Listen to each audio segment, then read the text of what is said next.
உளுந்தூர்பேட்டையில் தமிழகத்தின் துணை முதல்வர் உதயநிதி ஸ்டாலின் பிறந்த நாள் விழா மாணவர் அணி சார்பில் கொண்டாடப்பட்டது. கள்ளக்குறிச்சி மாவட்டம் உளுந்தூர்பேட்டையில் பொதுப்பணி நெடுஞ்சாலைத்துறை அமைச்சர், கள்ளக்குறிச்சி மாவட்டத்தின் பொறுப்பு அமைச்சர் ஐயா ஏவா வேலு அவர்களின் வழிகாட்டுதலின்படி கள்ளக்குறிச்சி வடக்கு மாவட்ட செயலாளரும்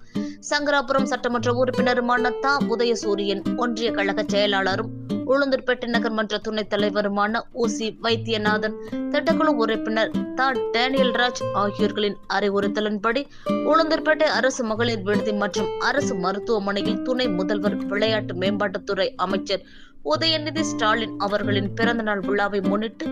100க்கும் மேற்பட்ட மக்களுக்கு காலை உணவு கள்ளக்குறிச்சி வடக்கு மாவட்ட மாணவர் அணி துணை அமைப்பாளர் குருராஜ் MSc அவர்களின் தலைமையில் வழங்கப்பட்டது. இதில் நகர ஒன்றிய மாணவர் அணி நிர்வாகிகள் R Ramkumar, MP Ravi, K Jayaseelan, R Saravanan, வழக்கறிஞர் K ஆனந்த் மற்றும் கழக உடன்பிறப்புகள் கலந்து கொண்டனர்.